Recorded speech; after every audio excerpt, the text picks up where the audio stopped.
there are certain ideas that I think which are really very important, and for that we have to go back and realize there's a certain question that we can ask, and that is that the Torah was given 2,448 years after the creation. That's a long time. That's 2448 years after the creation. So the question really is why would God give it so late after the creation of the world? Especially since in the beginning it says Bereshit, and Rashi says that with Reshit means with a beginning, that the Torah is called a beginning, which means that that it says that God obviously created the world in order for people to observe the Torah. So if that's the case, why would God wait 2,448 years after the creation to give the Torah? That really does not make sense. Imagine if somebody opens a business, and he begins to rent a store and get inventory and so on, and then it takes him about 10 years to open. Well, that wouldn't make sense either. In other words, if somebody wants to open something, then he obviously tries to do it as quick as possible. So the question then is, why would God wait 2,448 years for him to finally give the Torah at Matan Torah, when the Jews received it at Sinai? That is the question, you see. And the idea to that is a very important idea when you think about it. What exactly is Torah in a certain sense? Well, what Torah really is, there are many aspects of Torah, but what Torah is that it is a trigger. The mitzvot are triggers. In other words, they are triggering devices that allow infinite light, the presence of God, to come into the lower worlds. You see, and the Torah is the way you can do it. In other words, essentially what the world is a place which is devoid of the presence of God. And what God wants is to come back into the lower worlds. And of course he wants mankind to do it. And what he wants, therefore, what he has to do is provide a way that people or mankind can bring him back or bring him down, depending on how you want to look at it. So therefore, what he did is the Torah, which are the mitzvot, Taryag, mitzvot, 613 commandments, is the way to bring God's presence into the Bria, into creation. And therefore, when you observe a commandment, in some way you are allowing a certain amount of divine flow into the creation. So in many ways, that's what the Torah is, you see. And as such, the Torah would be called a trigger or a switch. It is the way you can bring God's presence back into the Bria. That's what the Torah is. Now, the question, therefore, is if that's the case, so then why wait 2,448 years if you need that trigger, if you need that switch to bring God back? Obviously, you can't wait around for 2,448 years. It doesn't make sense, you see. In other words, if the world was created, right, in order to have a tikkun, and a tikkun is to bring the presence of God back, a tikkun means a restoration, a rectification, then obviously, why didn't he do it? Why didn't he give it to Adam? Why didn't Adam have the Taryag mitzvot? Why wait until the Jews get out of Egypt, and then wait till Matan Torah, and then give the Torah at Sinai? That is the question. And the answer to that is that the Torah is a device that brings down the presence of God. But the question is, how much of the device do you need? You see. Well, it all depends on what you do. If you want to dig a little hole, for instance, in the ground because you want to plant a seed, well, obviously you're not going to bring a steep shovel to dig a hole for a seed. That's what's called, excessive. What you will do, however, is take, let's say, a pick, or what's called a hoe, maybe a little shovel, to make a little hole in the ground, and then you put the seed in. You don't need an excessive device in order to do it, because all you need to do is plant the seed. In many ways, that's exactly what happened. In the beginning, the presence of God was enormous. You see, there was very little concealment. And therefore, if there was very little concealment of the presence of God, well, how much would you really need to bring God back? You didn't need much. And therefore, what God gave, initially speaking, was Torah. But interesting, because the hester, the concealment of God's presence, wasn't a lot, it was very little, in fact, because if you remember, Adam HaRishon spoke to God. And because he spoke to God, obviously the presence of God must have been incredibly manifest in the world. So therefore, how much do you ever bring God back if he's already manifest to such an extent, you see? So therefore, what God gave him is only really one mitzvah, or actually to a certain extent, the Midrash says it was the 7 Noahide commandments. The 7 mitzvahs, commandments of Noah. That's what he gave him. But we know it really as one mitzvah, which is don't eat from that tree. And what's interesting is that had he not eaten from the tree, then that would have been sufficient.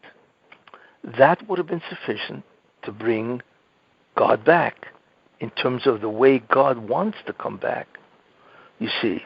Because there was very little concealment of the presence of God. There was very little hester in the presence of God. So therefore, you don't need a large device. You just need a small switch. And therefore, he gave him that one mitzvah. And that would have done it. Had Adam done it, if he would have listened to God and not eat from the tree, then what would have happened is the world would have been filled with the presence of God. And that would have ushered in a messianic era. And Adam would have been the Mashiach. What happened? Obviously, Adam sinned.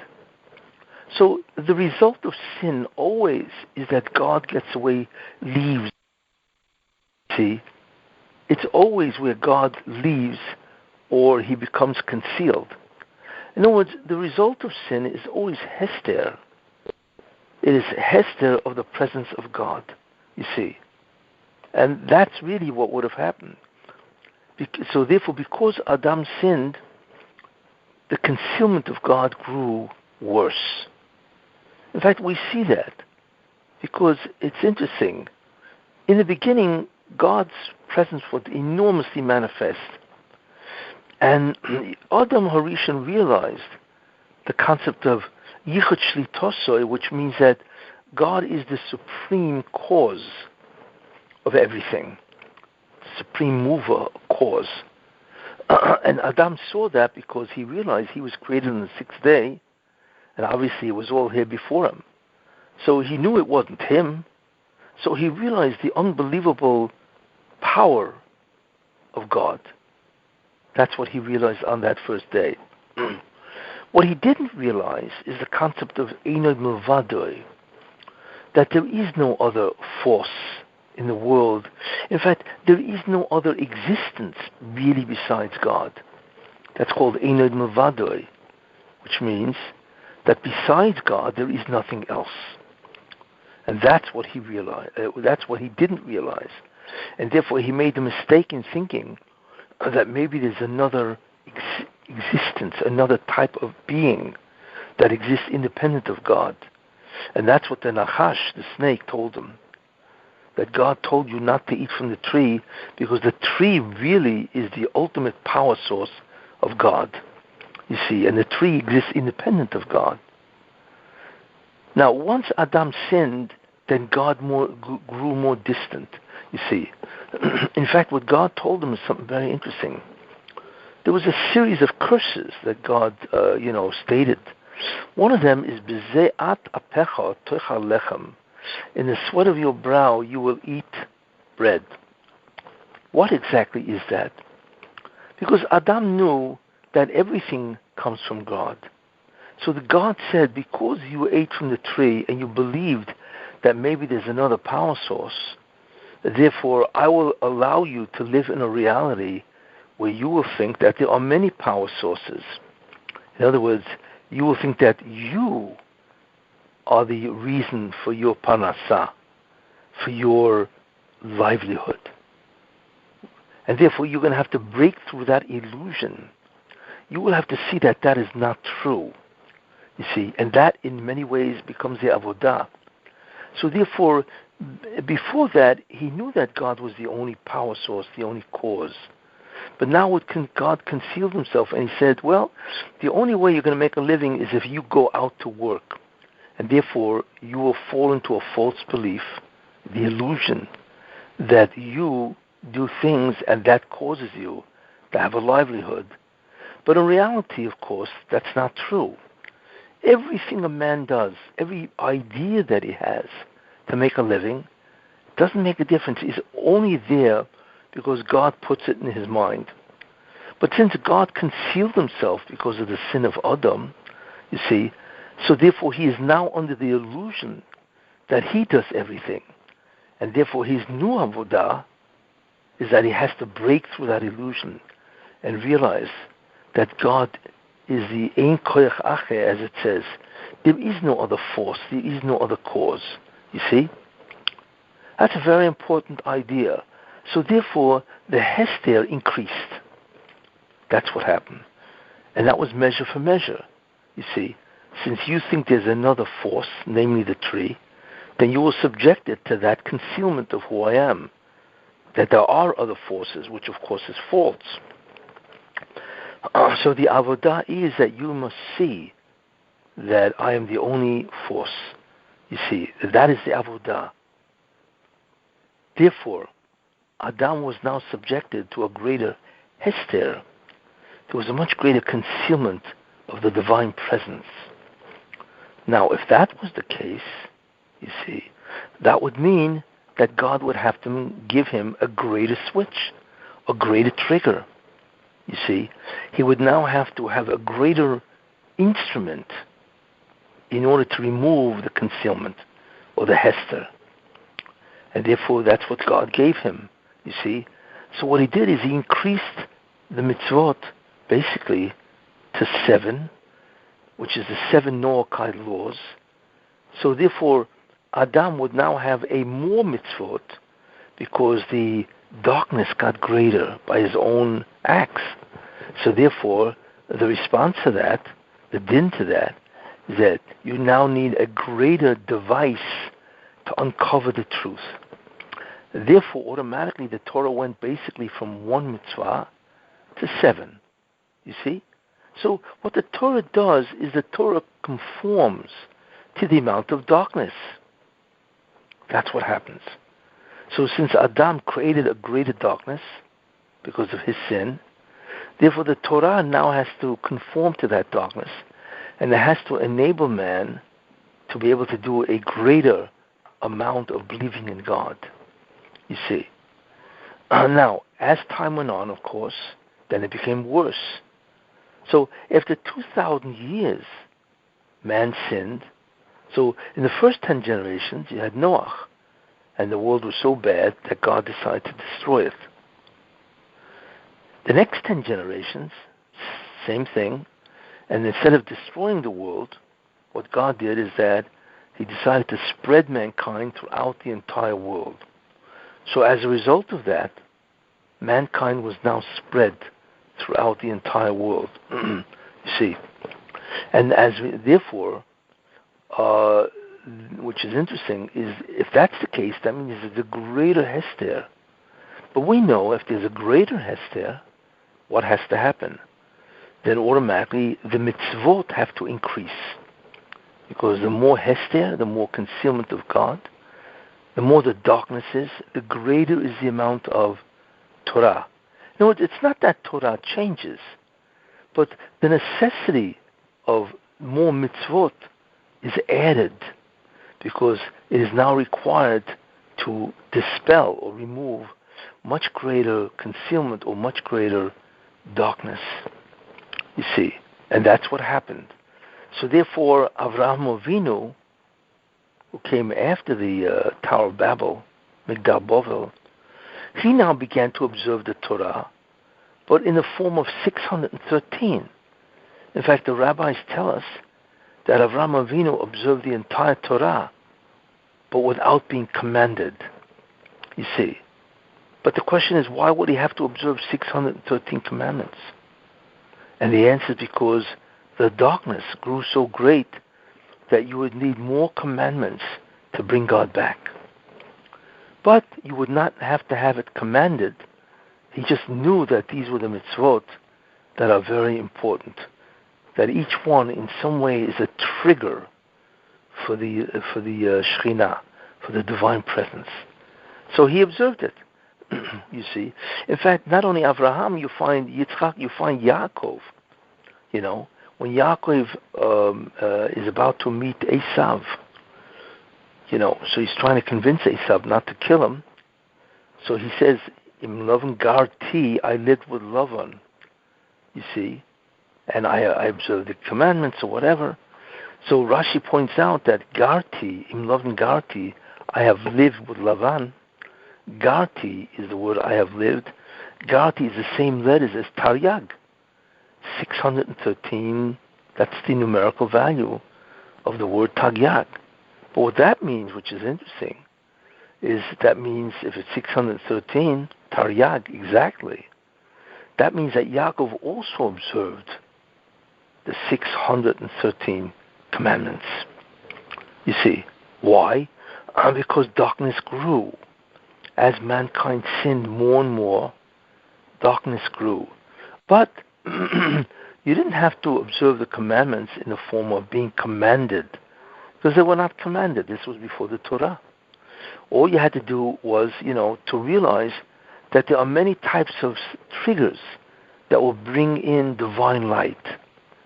And that's why Yaakov observed the Taryag. As time went on, the darkness grew greater and greater.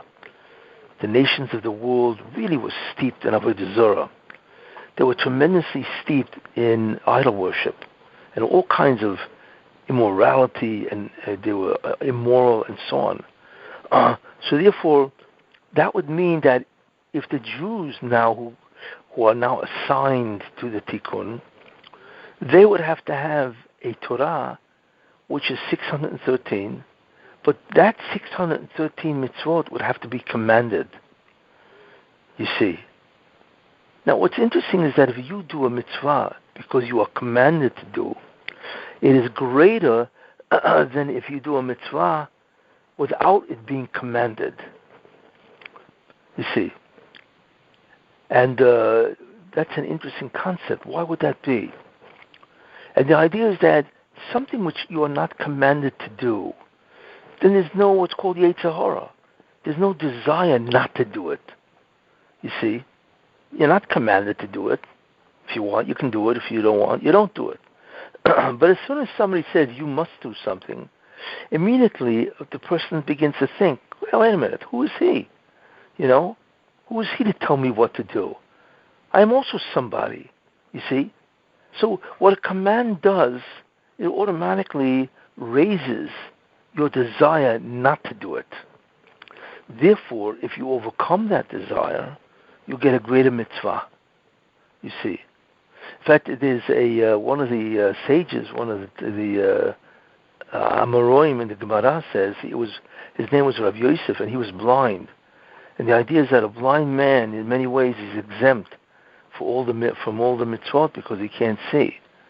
So he used to think, well, that means he's greater than the regular Jew. Why? Because he does the mitzvah without being commanded. So that, therefore, means that he should be rewarded in even a greater way than the people who do it because they're commanded.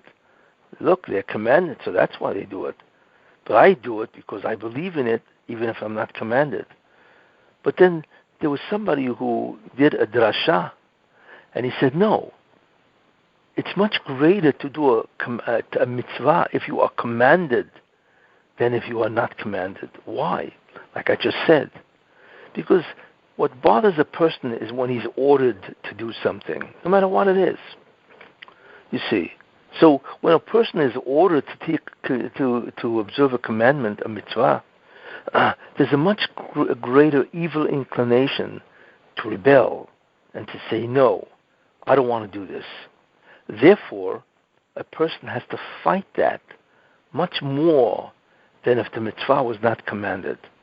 And we know that when you have to fight to do a mitzvah, the reward is much greater, because you have to overcome the Yetzer Hara. You have to overcome a tremendous inclination not to do the mitzvah. You see, therefore, when we say that the reward is much greater, what that means is, therefore, is that the amount of awe, the amount of holiness, or the amount of the presence of God comes down much greater, because that's what it means. In other words, the greater the struggle, the greater the reward. The greater the reward, the greater is the appearance of God. You see? So therefore, what God decided is, instead of, since the Hester is so great, because in the land of Egypt and all over the world, it was really terrible. There was tremendous amount of avodah zarah, idol worship. So God decided that He would now give the Jewish people, who are the ones who have to do it, He was going to give them the mitzvot, but not in the form of no commandment. It was sort of like an eitzah tova, means a good suggestion. By the way, if you want, you could do it, and obviously, if you don't want, you don't have to do it. What He would now do is give the mitzvot in a form which they are commanded. That would increase incredibly the struggle to do the mitzvah. And if it would increase the struggle, it would increase the reward. In fact, that's what it says in the Gemara. L'fum tsaro, according to the struggle, the pain of doing a mitzvah, agro is the reward. Now, what that means is, not only is that the reward, but what that means, of course, is that the tikkun is much greater, because you've struggled and you won. Therefore, the tikkun, which is the fact that God comes back into the creation, into this world, is much greater. So therefore, like I say, what God decided is to give the Jewish people the Torah in the form of being commanded. And as a result of that, they would now bring back God, and it would be a much greater device to remove the concealment of the presence of God. Because now every time they did a mitzvah, God would come back in a much greater way than before. You see. So therefore, because the Hester was so great, therefore God decided to give the mitzvah in the form of a commandment. And that, of course, leads us to Matan Torah. And now you understand, why does God have to give the Torah, the commandment? When they already were doing it, like I say, Abraham, Yaakov, and I imagine a lot of the Jews maybe were also doing a lot of the mitzvot. But what God wanted is a greater amount of presence of God, tikkun, which would come only if they were commanded, and then the struggle would be much worse. And because of that, then of course they would be able to do that. That's a very important idea, you see. Now, what happened as the generations grew further and further? The sinning of the Jews became more and more. You see, they sinned, they worshipped avodah zarah, and they did other sins. So therefore, instead of bringing down the presence of God, what happened is they removed the presence of God, much greater. You see, so it looks like, there's a problem here. Because remember, if you can do something which will bring God back in a greater way, then if you sin against that commandment, you will remove God in a much greater way. You see? Same idea. It means if you can go in a positive way, then you can do the same equal distance in a negative way. So the problem is that the Jews, many times, they did sins. So ultimately what God decided, and the Jews realized that, is that you need to enact new mitzvot, which not will be biblical, they will be rabbinical. And that's the seichel, that is the logic of all those mitzvot midrabanan, all those rabbinical mitzvot that we do. Half the Shulchan Aruch is mitzvot which are only dirabanan. They're from the Sanhedrin, the great Supreme Court, you see, and they're not biblical commandments, although all of the rabbinical commandments really ultimately derive, obviously, or rather all the rabbinical mitzvot, they derive from the biblical. But why did the Sanhedrin do that? Because you needed a greater shovel. Jews sin, so therefore the God moves out of the Bria more and more. That's the case. You need a greater device or instrument to bring God back. And therefore you need more mitzvot, but midrabanan. You see? So that's the logic of the derabanan. So what the rabbis studied, of course they knew the mitzvot, and they understood the spirit of each mitzvah. What it really means and so on. What does God really want? So even though God, said, nope, I'm going to give a commandment, but they realized that the spirit of the law, that's what it's called, is deeper than just a mitzvah. You see, except God did not command the spirit. He just commanded the immediate physical act. But they realized what the true spiritual understanding of the mitzvah is, and therefore they increased the mitzvot which they did rabbinically. You see, for instance, what's a good example? There's a whole concept of Mukhseh. Mukhseh is things that you cannot move on Shabbat, and there are many different types that you cannot move because, and the question is, that's rabbinical. Why did they do that? Because they realized that the whole concept of Shabbat is to cease from doing work, labor. And there are 39 categories of labor that you have to cease from. You see. So what they realize is that that's a very important way to bring God back. The whole concept of what Shabbat really is. So I could talk about it at a future date. So what they did is they added to that. Because they said that, there are many things that really are permitted according to the Torah. But if we allow them to be true, which means you can do them, you may come to actually violate a commandment. So what they did is they added to the Torah that in order to make sure that you wouldn't violate the Torah, they forbade or prohibited mitzvah or acts which are permitted. You see, all these things basically are permitted to move, but they were afraid that if you're allowed to move them, you're going to come to do a melacha, a forbidden act with them. See?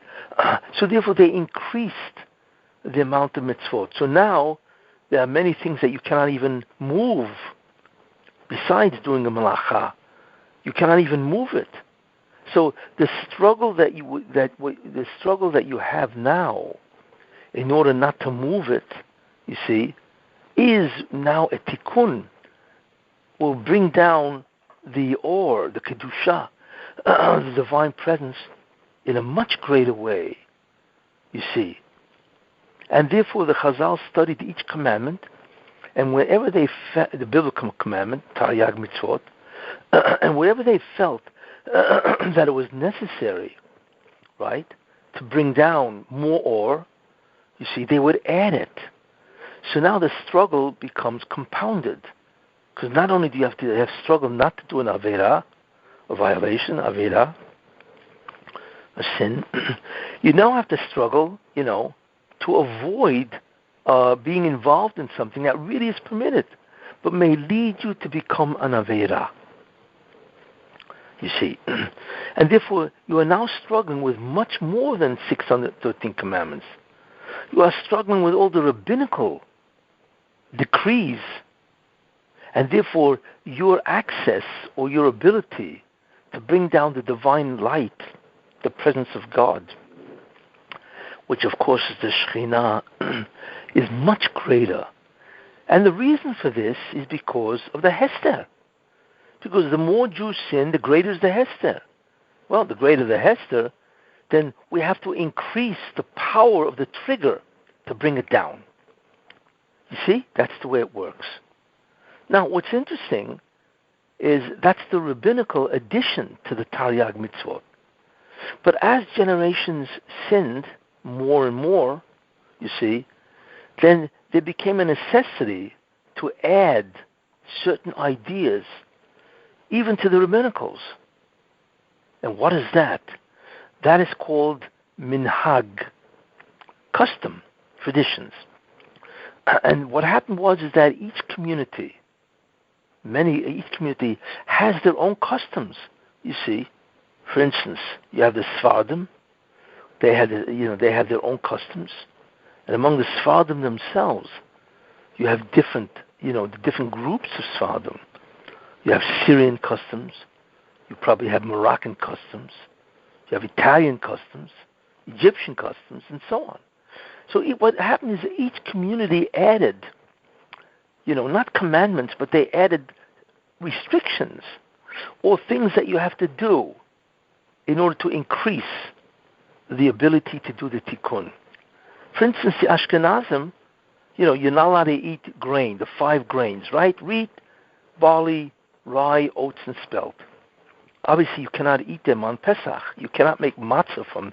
You can make matzah from them, obviously, but if they become chometz, you cannot eat. But what Chazal say is you obviously cannot chometz. You cannot eat these things, in their form that they can be chometz. But the Ashkenazim felt that wasn't far enough. Why? Because there are many grains that look like wheat or barley or rye, oats, and spelt. For instance, rice looks like a grain, and so on, or peas or nuts, whatever. So what the Ashkenazim did is, in order to avoid people coming to permit grain, because if you permit, let's say, rice, you may come to eat grain because they look the same. So a guy can say, well, why can't I eat grain? I can eat rice. So what they did is they prohibited the rice. You see, that's called kitnius, which is an Ashkenazi chumrah or minhag. You see, and the reason for that, again, is they added to the taryag, which means they increased the struggle. And like I said, what the formula is, you increase the struggle, you increase the reward. Like it says, the fum tsaro agro, according to the struggle, is the reward. But we know that if you increase the reward, then essentially what you do is what? You increase the amount of light, of divine presence that comes down. Because in the end, it's all about struggling to do the will of God. And if the reason why you are doing this custom, this tradition, let's say not eating, let's say rice or other forms of kitnius, right? If the reason why you're doing it is in order to avoid doing the avera, which is to eat chametz, then that will bring down the presence of God. You see, much greater than just the original prohibition of not to eat grain. That is chametz. You see? So therefore, look at what we have, which is fascinating. We actually have an evolution here, an evolution of Torah. That not that Torah changes, you see, but since Torah is really a switch or a trigger that will remove the hester, the darkness, you see. So therefore, it changes based on the times. But what is the major determinant of why it changes? And the answer is, how much hester is there? How much concealment of the presence of God is there? How much darkness is there? So it's fascinating, you see. And therefore we realize an amazing thing, that Torah really does what? It changes. It becomes more, it increases in order to address the hester. The greater the hester, the greater the amount of struggle to do the will of God. And we see, therefore, that this struggle is basically in many different ways, right? In the beginning, there was one mitzvah, right? Then there became 7. Then there became taryag without being in the form of a commandment. Then there became taryag in the form of a commandment, you see. Then there became rabbinical ideas, you see. And then after that, it became what's called customs. You see? So look how many times it changed. But not that it changed in the sense that there's always the taryag. There's always the biblical 613 commandments that we know. You see? But it is now the increased struggle to observe the mitzvot of the Torah, which includes the midrabanan, the rabbinical ordinances and decrees. It increased with the customs and the traditions of different communities, you see? And now you understand a very important idea.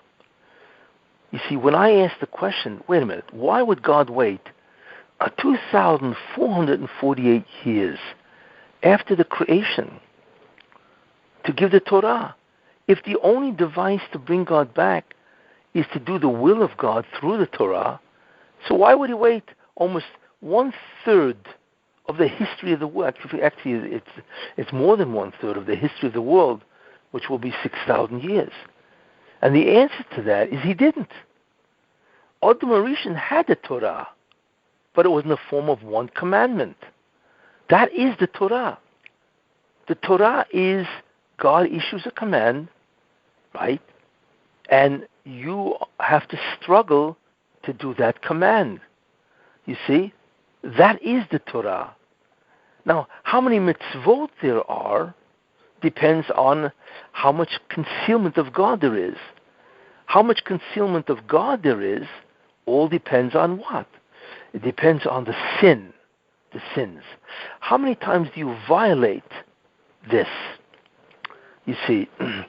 So we now realize something very important, that any time you do something, because whether it be the law of God or the will of God or the spirit of the law, if you are involved in a struggle to do God's will, no matter what the act is, basically, you will bring down a tremendous amount of awe. And that is why, in a certain way, the last, if you want to call it evolution of the Torah, is called chumrah, stringency. Now, a stringency is maybe for each individual can make his own stringencies. You know, it's not at all incumbent on the tzibur, on the public. But, for instance, a person can have a stringency. You know, it's not a mitzvah. It's not a rabbinical, you see. It's not even a custom. But a person may have a stringency that he imposed on himself. You see? But what that happens is that in a certain way becomes part of the Torah, even though it's really just for the individual himself. You see? For instance, many people will go to the mikvah, right? Mikveh, on a daily basis. Now, you don't have to do that, right? So then why should a person do that? Because a person, in a certain sense, wants to be tahor. He wants to be purified from tum'ah, which is a impurity of the spirit. You see, now there is no commandment to do that at all. You know, I mean, obviously for certain things you have to do that. For instance, you know, if you want to go, let's say, into the Beit HaMikdash, so you can't do that unless you go to the mikveh. Those are laws. But a stringency to go into a mikveh every day is basically what's called a chumrah. It's not necessary to do that, you see. But if it is done because you want to do that, because you want that to be some type of an additional struggle to show how much you love God, you see, then that is also considered a tikkun device. It is a trigger to bring down or. That's an amazing concept. Look how extensive the Torah really has become, you see. And this is because of the incredible amount of hester that the Jews in their sins have done. Now, in the end of time, in the Messianic era, you see, then there will be no mitzvot, basically. Very few. Why? Because there's no more struggle. Think about it. What makes it struggle? What makes the struggle? And the answer is the Satan. But in the Messianic era, especially at the time of the Mashiach ben David, the Satan will either be killed, annihilated, or he will change completely. No more will his job be to seduce anybody. So if that's the case, when you do a mitzvah, there's no struggle at all, because there's no Yetzer Hara. Well, if that's the case, if there's no struggle, right, then there's no reward. If there's no reward, then there is no tikkun. And that makes sense. Because when Mashiach ben David comes, the tikkun will have been complete, you see. And therefore, there is no more necessity, basically, for the whole Shulchan Aruch to be done because of a struggle. Because the tikkun is complete. And the only reason why you need the Torah in the form of a mitzvah is because to bring down the hester, you see? And that will all be gone. It's an amazing concept. No more mitzvot. Why? Because there's no necessity for tikkun. Now, that doesn't mean that things won't be commemorated, but they won't be commemorated in terms of its mitzvah, you see. There are certain holidays that will be kept. The Chazal tell us that Purim will be kept. So does that mean that if I do a mitzvah on Purim, I will do a tikkun? And the answer is no. There is no necessity for a tikkun device, for an instrument to do the tikkun, because there is no hester, because the Mashiach will have revealed everything, you see. So that's really what happens, and now you understand that God did not wait 2,448 years to give the Torah. It's true that he gave the Torah, but he gave it to Adam in the form of basically one mitzvah, because that's all the hester there was. He didn't need anything else, you see. But it's only 2,448 years later that God gave the Torah in the form of a commandment, a tzivui, because that's what Jews needed to undo all the tremendous darkness and concealment of the presence of God. You see how it works. What I've told you is a very important concept which most people do not realize, and that is the evolution or the change of the Torah. Not that the Torah changes in essence. It doesn't, because the Torah in this world is always a requirement to struggle and to do the will of God. But the amount of struggle changes, you see, and that's what happens. And that is why we have so many mitzvot, why we have so many rabbinical decrees, you see, and takanot, enactments. And that is also why we have so many traditions, you see. And that is also why, besides traditions, people have chumrah, they have stringencies. But all of that will disappear.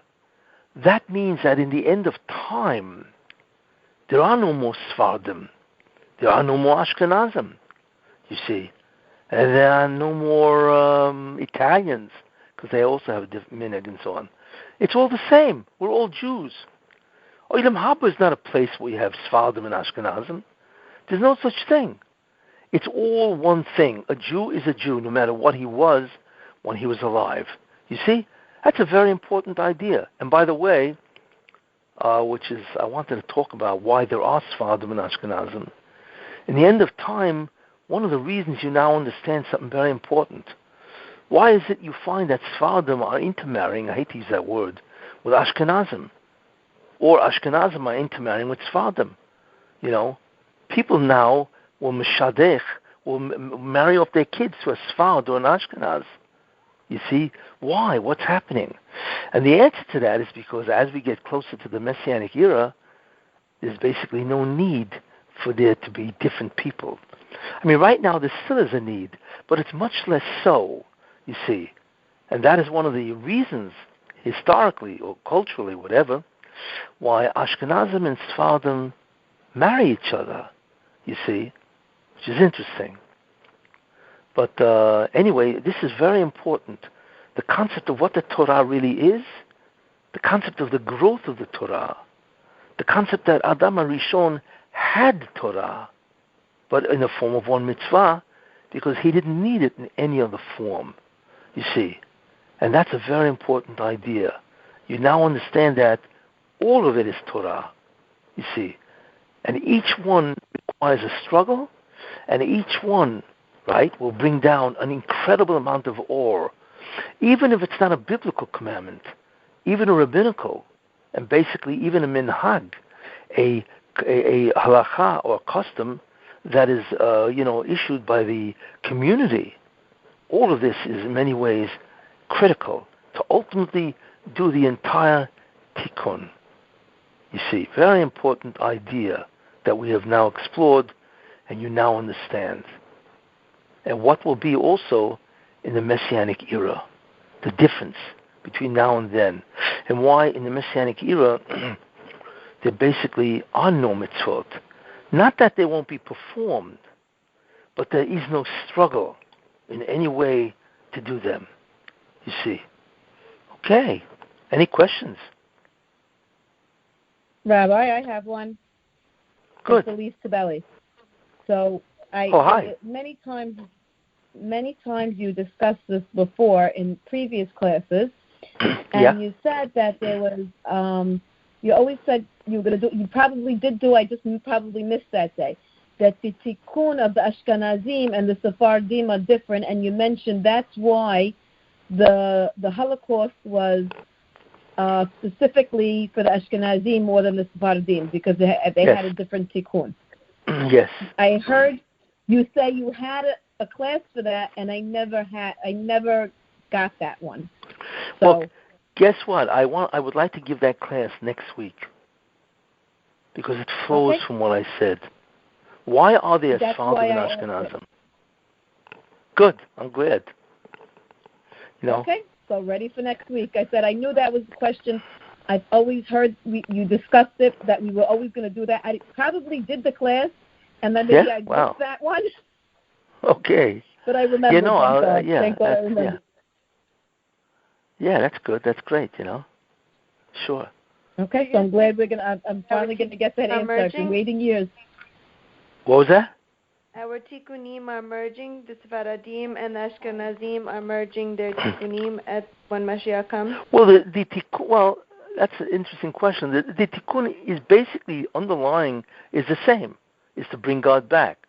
Right. But you will understand actually next week that the tikkunim are the ultimate tikkun is the same, but the path, the approach is different. Is it because the way we pushed God away, we did it differently? Yes, there are differences which I will explore next week. What was that? Can I attempt this? Because this is something of my own that I've always said, that some people have to work from the inside out and other people have to work from the outside in. Okay, that's true, but that's not the reason. Okay. You'll understand it next week you'll understand why there are Sephardim, Ashkenazim, why are the Jews divided into so many different ways, We'll understand that because it's an understanding of the different path to get to the same destination. Remember the saying, all roads lead to Rome? Well, same idea. All mitzvot lead to the same destination, which obviously is that the earth will be filled with the knowledge of God, is the Messianic era, obviously. But you'll understand what the different roads are. Next week will be a very enlightening shiur. So I learned that... Can you speak louder? Hello? Yeah, go ahead. I learned that when Hashem created Adam, he was down on earth. And then when Adam sinned, he went up one level further away. No, on the contrary. Before away. Adam sinned, he was in what's called Olam Yetzirah, which is one level above the physical. And when he sinned, he went down into the physical, and that was a world that was controlled by the Satan. The reverse. Yep, no, but I'm saying that Hashem was closer to Adam, and then his Shekhinah went a level, it went up to Shemayim higher. Oh, you mean, yeah, exactly, that's the Hester, exactly. Okay, so then Cain made a sin, went up now 2 levels away. That's right, exactly. Dor HaMabul, and Dor went up again, and then what's that other thing? The Migdal Bavel went up again. It went up 7 levels. It wasn't until the time of Moshe Rabbeinu that it came down the 7 weeks. It came down every week. Yeah, Abraham, Yitzchak, and Yaakov started to bring it down. Moshe brought it down 1 level. It started to go the opposite direction. That's right. Okay, that's right. Yes. Hashem was practically here, and then he left. Say that again? What? What was the last? What was that? One guy. It was only one guy. He chased Hashem away. Yeah, but that one guy had every neshama in him. He wasn't just your average guy. The Adam HaRishon had the soul of all people within his soul. It was called the collective neshama. I understand, but he was still one guy. Yes, yeah. Well, yeah, he was one consciousness. That's true. Okay. But his soul was awesome. Now, with so many people, it's hard to get everybody to do the tikkun. Well, in a certain sense, God makes sure that even though everybody's so separate and spread out, everybody does the tikkun. And by because the way, remember, you have to remember one thing, that we are connected to all the Jews. All Jews are really one neshama. That's another shiur. So in a certain sense, everybody's doing the job. It's like an army. There are so many different ranks and positions and jobs, but they're all doing the same thing, and that is maintaining an army to battle. Same idea.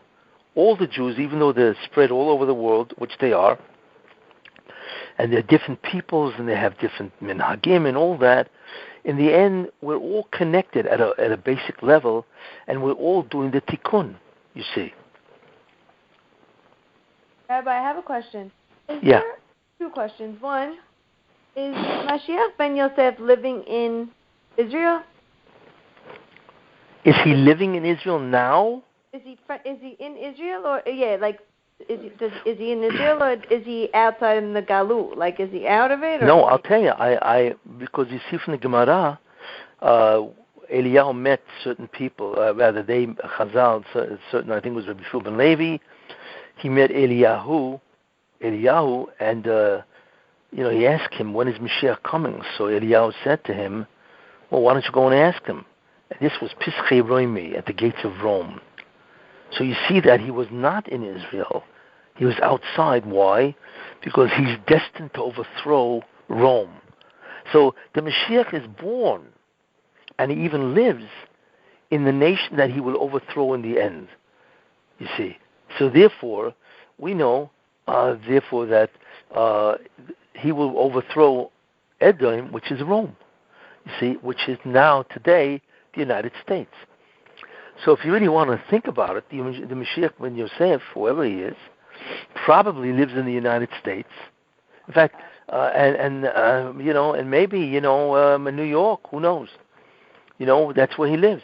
And he's not only born here, he probably was raised here. Because that's the nation, ultimately, that he will overthrow or overcome. Just like Moshe Rabbeinu. Moshe Rabbeinu was born in Egypt, but he was raised in the house of Paro. Because the house of Paro is where he would overthrow it. You see? That's what God does. the Midrash, you see, from the Midrash, you see that that's exactly what happens. You see, in fact, I will tell you the Midrash. There's a Midrash in what's called Pirkei de Rabbi Eliezer. Here's what it says. It says, at the end of time, B'achras hayomim, at the end of time, okay, it says that Yishmael, okay, that the Yishmael, the Arabs, will conduct 3 wars. One of them, it says, is against the forest. That's what it says. Another is against the sea, and the third one, he will conduct a war of terror against the great city of Rome. And then it says, is that that's what the Yishmael. And then it says that there will be a tremendous war between Yishmael and Edom, and the Mashiach is going to watch that war. And then it says, Umishom, and as he watches that war, Yovoy le'eretz Yisrael, he will go to Eretz Yisrael. So what do you see? You see that he's outside Eretz Yisrael watching it, and he will come to Eretz Yisrael. You see, so eventually, of course, he will come to Eretz Yisrael. But initially, he's outside of Eretz Yisrael. Where? Probably, as the Midrash says, in the great city of Rome. You see? So that's where he is. He's in America. How does Rome equal America? Oh, it's up. How does Rome equal America? Yeah. Well, follow the genealogy. In the Torah, there's Esav, right? Esav, the Torah says, is Edom, which is the Edomites. Then the Gemara says, Edom zu Roimi. Edom is Rome. You see? Mm-hmm. Rome, who is Rome? Rome is Christianity. That's who Rome really is today. It's Christianity, which took over Rome, by the way, in the early time by the Caesars and so on. Christianity took over Rome, and the whole Christian empire, the whole Roman Empire became Christian. Christianity is Western civilization. And Western civilization is divided into 3. It's divided into Russia, Europe, and the United States. You see.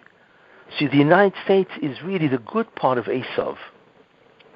But they are Esav, they are Edom, Rome. You see. So therefore the great city of Rome would be what? Would be New York. And guess what? When it says that in the end of days that Yishmael will do what? Will conduct 3 wars of terror, and the last one is against the great city of Rome, right? That means the Arabs, who are Yishmael, will conduct a war of terror against the great city of Rome, and if Rome is the United States, right, and the great city is New York, what was the thing that they conducted? Do you remember? 9/11. You got it. Exactly. 9/11. That's exactly what it is. Yeah. And that was Yishmael, Osama bin Laden, that his group, the Al-Qaeda and all that, they destroyed the World Trade Center. And not only that, it was unbelievable what they did. Killed 3,000 people. But that was an attack on the great city of Rome. Yeah. Which is amazing when you think about it. That Pirkei de Rabbi Eliezer, that Midrash, was written 2,000 years ago. And it predicted, that this was what would happen. And that's exactly what happened. I have a question. First time in history. If sure, America go ahead. is the good side of Esav, and America is the Tov Sheba Esav, correct. And Russia is the bad Esav. Is that yes. why Trump and yes. Putin are getting along because they're technically the same, not neshama, but they're connected? Yeah. Well, if you think about it, they're really both Christian. Like I said, Christianity inherited the kingdom from Rome. And Russia's Christian because it's the Russian Orthodox Church, right?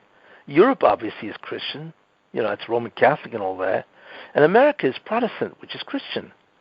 They're all Christian. That's the concept of Western civilization, as opposed to Asia. You see? Mm-hmm. Okay, so my second question was, Is there a time frame between Yosef and David? Like, do we know the time frame? We don't know the time frame, but obviously, from the Gemara, I mentioned from the Gemara to Yerushalmi, that says that the Beit HaMikdash has to be built before Mashiach ben David comes. The Gemara actually openly says that. Now that's a big job. That means the Mashiach ben Yosef has to do a lot of different jobs, And I mentioned that he has 4 jobs, right? Right. That he has 4 jobs, if you recall. One of them, of course, is to bring the Galut back, you see? And that's what we're watching now, as I mentioned in my Shiur that I gave Thursday night. So and he also has to build the Beit HaMikdash. You think that Trump will get reelected because he still needs to help Israel, so that we could get there? Yes. Bottom line. That's exactly what I said in the Shiur. Yeah. By the way, you know how many people watched that Shiur? Last Thursday night Shiur. What? It was a good overall Shiur about what's going on in the world today. Oh yeah, yeah. But what was interesting about that Shiur is I talked about the restart button. You remember that part? Remind me.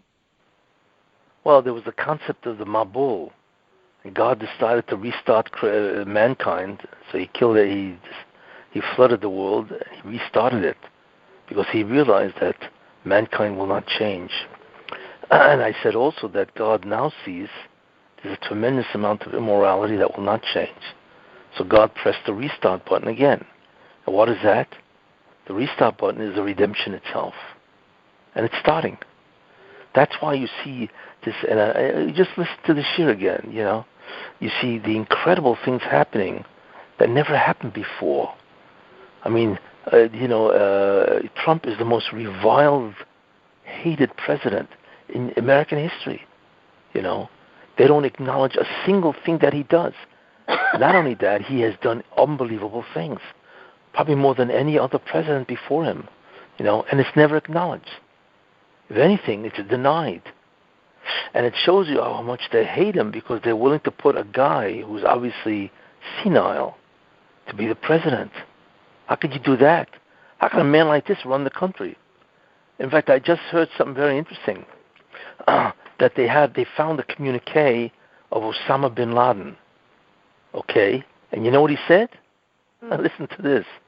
He said that what he was thinking before, besides bombing the World Trade Center, he was thinking of maybe trying to assassinate Obama. Why? That's what he was thinking. Yeah. He wanted to assassinate the President of the United States at that time, which was Obama, right? But you have to hear the reason. Why? The reason for that is because if Obama would die, then Joe Biden, the vice president, would become president. Oh. And Obama said, Bin Laden said, right, that if if Joe Biden becomes president, he's incompetent to be president. He will destroy the United States. You hear what he said? That's crazy. It is, but I heard that communique. That they have that communique. I mean, however it was, the message that he gave. Can you believe this? That he himself, Osama bin Laden, realized that Joe Biden is completely incompetent. And this was in 2011 when he died. It's incredible. I have a question. You said that the Mashiach has to live with the nation that he's going to destroy. So Moshe lived in the palace of Paro. Do you think that the Mashiach is living in the White House? I don't see it in the White House, but I do see it in the American culture. I mean, the reason is because look, the White House is a presidency. There's no how in Paro's house he was the king or whatever, and he had kids and he obviously had a sister Basia. You can have kids running of other people in the palace, but in the White House it's basically only a residence for the presidents. Everybody else in the White House works there, so it's obviously, it doesn't mean that, but what it does mean is that he's born into the culture of America. What does that mean? You see? Well, he's an American. Okay. Means he thoroughly understands the values of America. He's very much acquainted with America. And that's what he overthrows. You see? And you see that from the Midrash. Besides from the model of Egypt, which is always the model for the Geula. But like I said, where it says that he will watch as Edom, as Rome, and Yishmael fight each other, and from there, he will go to Eretz Israel. Well, the question then is, what does from there mean? Like, where is he? And the answer is that, he's outside of Eretz Israel, and once he's outside, then he's obviously in Rome, because that's what he's going to ultimately overthrow. You see. He's probably in Lakewood, Rabbi. Why would he be in Lakewood? Maybe he's in Brooklyn. Thinks it's you. What? You, Rabbi. Me? I got such a long way to be a Mashiach. No. Somebody that you don't know, and every minute he's going to get more famous. Correct. That's right. Which is what I mentioned. Rabbi, yes. Yeah, go ahead. I was telling my husband earlier that I think it's also from Brooklyn, and he asked me, "What's your reasoning?" I said, because there's so many political figures of source of tum'ah that come from Brooklyn that it must be there's a very big sense of holiness to counteract it for a balance. Maybe. Yeah, it's a good idea. Maybe he lives in Brooklyn. Because if you look, Bernie Sanders, you have Fauci, you have Epstein, you have all these bad figures all came from Brooklyn. Who, Fauci came from Brooklyn? Fauci came from Brooklyn. Epstein he did? Wow. Came from Brooklyn. Wiener came from Brooklyn. Bernie Sanders. Yeah, I know. Bernie He came Sanders from Brooklyn. Came from Brooklyn. Woody Allen came from Brooklyn. I would take a guess. Yeah. Weinstein may have come from Brooklyn. All these sex offenders came from Brooklyn. It's Let's get out of Brooklyn. Hello. Hey, Rabbi, so I have a question for you. So yeah. In your shiur that you posted, you said that you feel like America still needs to get punished another round for the Jews who fucked up. That's right. Right. So okay, two questions. One, what do you feel? Is there any simanim in the Ma'amar HaGeulah that says what that punishment could be, or do you have any inclinations what it might be? A, and B, when the punishment does come, what do you recommend us doing so that we could not be affected by it and stay grounded during it? Well, you have to remember one thing. I mean, first of all, the punishment is now happening because it's Midah Keneged Midah. What did the flood do, by the way? It destroyed civilization, correct? Yes. And how did it do it? It was a flood, water, right? How does water kill people? Drown, right? Yeah. When people drown, how do they die? They asphyxiate. They can't breathe, right? Yeah. What happens is that if a person is underwater, he can't breathe, but his diaphragm doesn't allow him not to breathe. It would automatically open up his mouth, and there's no way he could stop it. And then what will happen is water will go into his lungs, and therefore water, once it's in his lungs, will not allow oxygen to go into his lungs, and therefore he will die, because there's no oxygen to the brain. That's called asphyxiation, yes? Yes. What does COVID-19 do? Breathe. Same thing. Breathe. There you are. It's a breathing disorder. I mean, they recognize it does other harm also, but ultimately it's a breathing disorder. It attacks the lungs, and therefore a person dies because he's short of breath. That's its main way of killing. That's incredible how similar that is. So what God is doing, He's destroying America in the same way. Instead of a flood, it's called COVID-19. You see? Yes. But the majority of the people, look, he doesn't want to destroy the planet. What he is doing, however, is pachad mavis, which I had mentioned. Right. That the real way he's doing it is fear of death. Although there are a lot of people that are dying, and so on. But nowhere near what could have happened. For instance, in the Spanish flu, right, you had between 50 and 100 million people that died. Could you believe this? Imagine that. And there were much less people on the earth than there is now. COVID-19 is the punishment that can destroy a civilization, which it's doing. No jobs, right? People are afraid to go out, And if that wasn't enough, that's going to destroy a civilization. All of a sudden you have the black riots. That's destroying America. And I mentioned that in my shiur. That's also part of the punishment that God is using. Because in the end, God rules by midah keneged midah, measure for measure. In other words, God says, you want to destroy my civilization, my world, I will destroy yours. Not totally, but I will bring a destruction. And look what's happening all over America. Right? It's anarchy.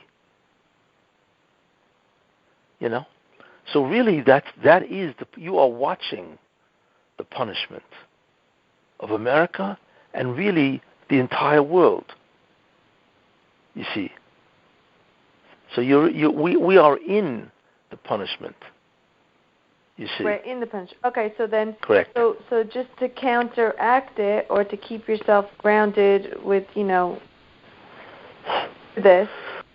Torah, I find Torah learning being my light, yes, my soul very, very calm.